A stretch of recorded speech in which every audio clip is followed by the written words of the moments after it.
Dad had said I would not need to take anything with me. He was right, but it was not by choice. I had nothing. Joe and the others had made sure I had a few bob in my pocket. They had a whip round amongst Dad's friends, and the ones who had served with him in the Great War. Joe had given me a spare razor to carry in my jacket pocket, and that was it. The clothes I wore were now not only my best ones, but until I was given a uniform, my only ones.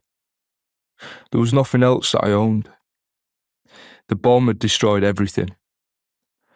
Dad had rented the small holding. Lord Blundell would rent the land to another. There might not even be a building there. My past might simply disappear as crops were grown or animals reared on the land that would be cleared off the burnt-out building. As I approached the barracks, I reflected that there was no reason ever to return to Ince Blundell.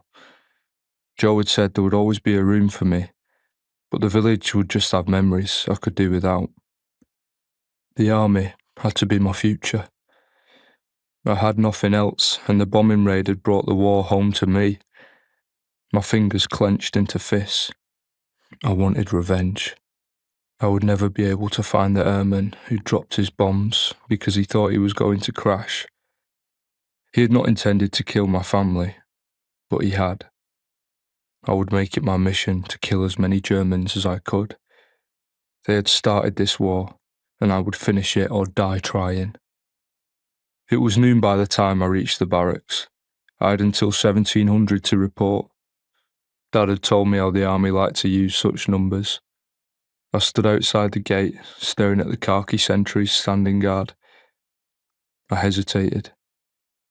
I was not afraid of entering, for I had nothing left, except for the army, but I knew this was a moment to remember. A handful of other conscripts, clearly from somewhere that was local, all came past me, smoking cigarettes and with flat caps cockily slanted over their heads. They were full of banter. They each had a small suitcase or valise. It highlighted the fact that I was alone, for I was different from them.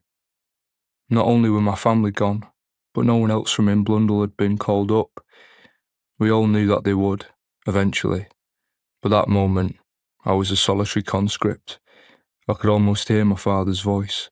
"Go on, you daft bugger, stop worrying and get on with it." I forced a smile and followed the group.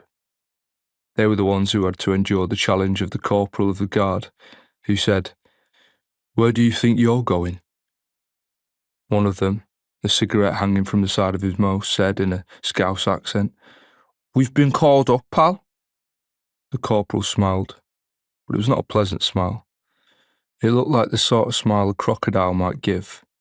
He did not like the tone and the use of the word pal. "Where is your letter?" The young man shrugged. "Dunno, lost it." I saw anger come into the corporal's eyes. Before he could explode, one of the other proffered his letter. "Here's mine." The others all followed his action. The corporal saw me. "And you?" I don't know why I said it, but I said, "I'm not with them, corporal, but here's my letter." The cocky young man turned and glared at me. The corporal nodded. "Private Atkinson, take them to the office." He jabbed a finger at the cocky young man. "You, what is your name?" "Kenny Maguire."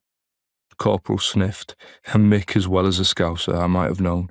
"You go over there and wait until I can verify your identity." He grinned. "Who knows, you may be a German spy."